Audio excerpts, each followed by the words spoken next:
안녕하세요. 수인아빠입니다. 여러분, 책 좋아하시죠? 여러분은 책을 어떻게 읽으세요? 무슨 뚱딴지 같은 소리냐고요? 눈으로 읽는다고요? 책을 읽는데도 방법이 있습니다. 오늘 그 방법을 소개해 드리겠습니다.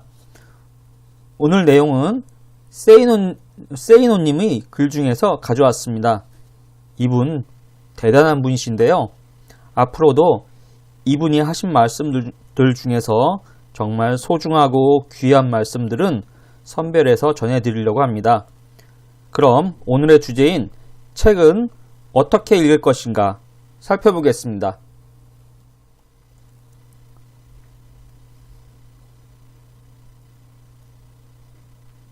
가르침을 가장 손쉽게 얻을 수 있는 원천은 바로 책이다.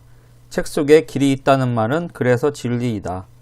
나는 어떤 때는 1년에 100권이 넘는 책을 읽기도 하는데 사람들은 바쁜 와중에 100권의 소설을 어떻게 그렇게 많이 읽을 수 있는지 의아하게 생각한다. 하지만 비밀이 있다. 나는 100권의 소설을 그렇게 읽는 것이 아니다. 나는 부자, 성공, 경제, 투자, 일, 경영 등에 대한 책들을 우선 읽으며 이러한 책들에 대해서는 비슷한 내용이 나오는 경우가 많기 때문에 읽는 시간이 단축된다. 물론 독서를 많이 한다고 해서 반드시 부자가 되는 것은 아니다. 하지만 부자가 되는데 도움을 주는 책들을 제대로 골라 많이 읽고 스스로를 변화시켰다면 부자가 될 가능성이 더 높아진다고 나는 믿는다. 당신 역시 그런 책들을 읽고자 한다면 다음과 같은 독서 습관을 가져라. 첫 번째, 최대로 쉽게 되어 있는 책부터 읽어라. 예컨대 주식에 대해 배우려고 한다면 만화로 쉽게 되어 있는 책을 먼저 읽는 것이 좋다. 어려운 말만 늘어놓거나 이론적인 내용이 많은 책들은 멀리하라. 저자가 자신은 한 번도 직접 실행한 경험도 없이 자기가 옛날에 배웠던 것들을 앵무새처럼 다시 풀어놓으면서 자기 지식을 자랑하는 책들은 경우가 대부분이다. 두 번째, 실전을 다룬 책들을 먼저 읽어라. 예컨대 당신이 무역에 관심이 많다고 치자. 대부분의 사람들은 그런 경우 무역학을 배워야 한다고 생각한다. 그래서 무역의 역사, 개념, 분류, 의부터 시작해서 별걸 다 배우게 되는데 실용성이 약한 지식이나 이론은 학자가 될 생각이 없다면 깡그리 무시하는 것이 좋다. 사냥꾼에게 필요한 지식은 사냥의 역사나 의미, 종류 같은 것은 전혀 아니다. 동물 생태와 총 잘 쏘는 법 아니겠는가. 세 번째로는 같은 부류의 비슷한 책을 여러 권 읽어라. 네 번째로는 아는 내용은 넘어가라. 다섯 번째로는 외우려고 하지 마라. 여섯 번째는 책을 깨끗하게 다루지 마라. 일곱 번째, 반드시 의자에 앉아서 읽어라. 내가 읽으라는 책들은 재미가 별로 없는 딱딱한 내용들이 많으므로 누워서 읽게 되면 곧 잠이 솔솔 온다. 정 드러누워 읽고 싶다면 밥은 굶은 채로 그렇게 해라. 신문이나 잡지를 볼 때는 종종 일어나서 읽어라. 기사들 중 큰 글자들만 보기 위함인데 내일이면 잊어버릴 시시콜콜한 내용들은 전혀 읽을 필요도 없다.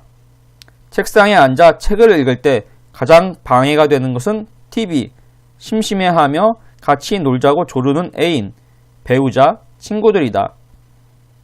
여덟 번째, 짧은 기간에 한 분야에 대한 책들을 몰아서 읽어라. 교과서가 아닌 이상 무슨 책이든 2, 3일 안에 끝장을 내야 전체의 맥락이 잡히는 법이다. 예를 들어 경매에 대하여 공부하고자 한다면 적어도 5권 정도를 단기간에 읽어 나가야 경매가 뭔지를 알 수 있다. 그 2, 3일 기간 동안에는 잠도 좀 줄이고 만사를 젖혀라. 외출도 하지 마라. 오직 그 책들에 집중하라. 시간이 없어서 6개월 동안에 찔끔찔끔 나누어 하겠다고? 가장 미련한 독서법이다. 6개월 후 당신은 여전히 아마추어로 남아있을 것이다. 9번째로 틈나는 대로 읽어라. 별도로 독서 시간을 정해놓기보다는 시간이 생길 때마다 책을 펼치는 습관을 가지는 것이 좋다.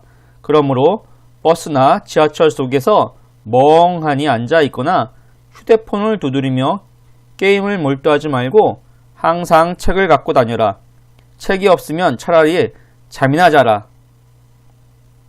프랑스나 이탈리아 패션쇼에서 분장실을 가보면 모델들이 자기 순서를 기다리는 그 짧은 시간 동안에도 책을 읽는 모습을 볼 수 있다. 우리나라?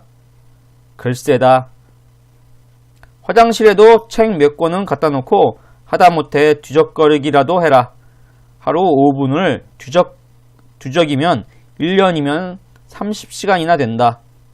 10번째로 경제적 성공을 원한다면 정치인들에 대해서는 관심을 끊어라.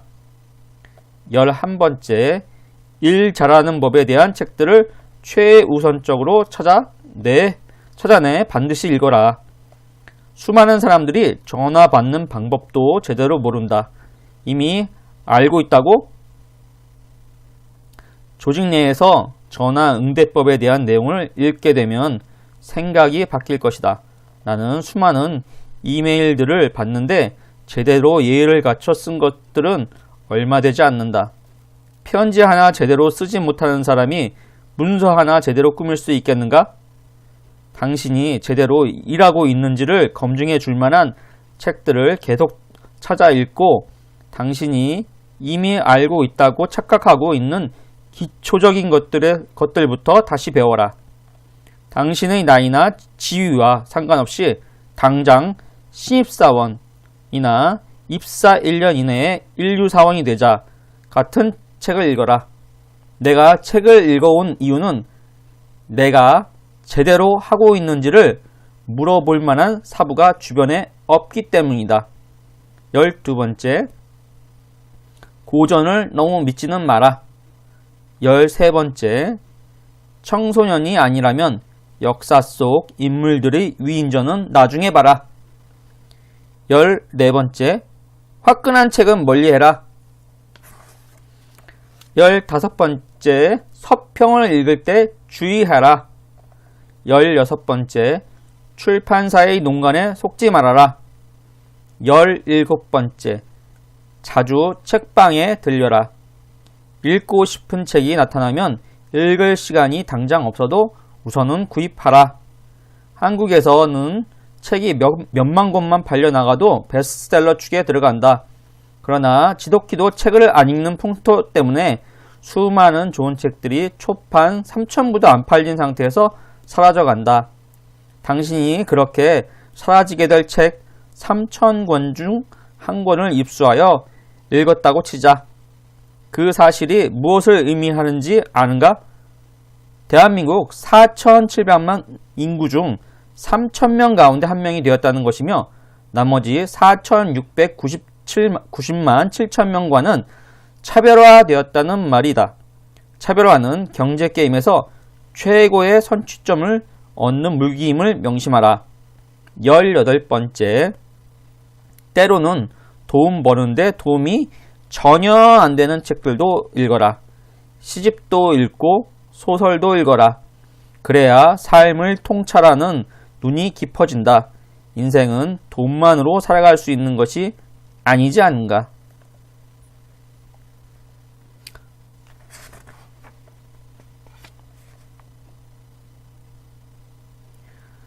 일본의 저명한 저널리스트 다치바나 다키시의 나는 이런 책을 읽어왔다를 접하였다.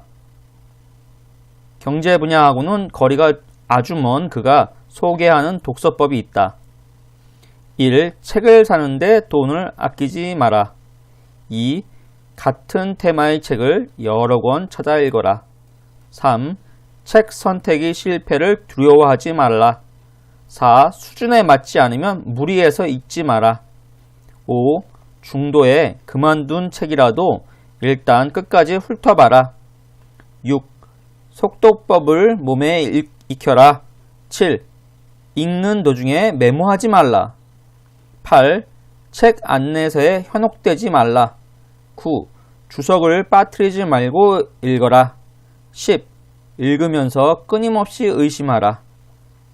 11. 새로운 정보는 꼼꼼히 체크하라. 12. 의문이 생기면 원본 자료로 확인하라. 13. 번역서가 난해하다면 오역을 의심하라. 14. 대학에서 얻은 지식은 대단한 것이 아니다. 그의 조언 중에서 특히 책 선택의 실패를 두려워하지 말라는 조언을 새겨들어라. 나에게 독자들이 묻는 질문들 중 종종 부동산 경매에 대하여 배우려는데 책방에 가보니 너무 많은 책이 있어서 고르지 못하겠습니다. 고 하면서 책을 추천하여 달라는 내용이 있다. 나 역시 그들에게 실패를 두려워하지 말라고 말하고 싶다. 처음에는 좋은 책인 줄 알고 구입하였지만 읽어보니 내용이 부실한 것을 나중에 알게 되는 경우도 종종 있게 되지만 그렇다고 해서 책 구입 자체를 두려워하면 안 된다. 그런 실패를 겪어야 비로소 책을 고를 줄 아는 능력이 생겨난다.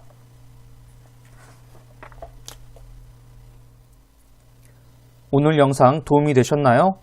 앞으로 이런 정보 계속 받아보실 분들은 구독 버튼 눌러주시고요. 댓글 달아주시면 성심성의껏 답변 드리겠습니다. 감사합니다. 오늘도 행복한 하루 되십시오.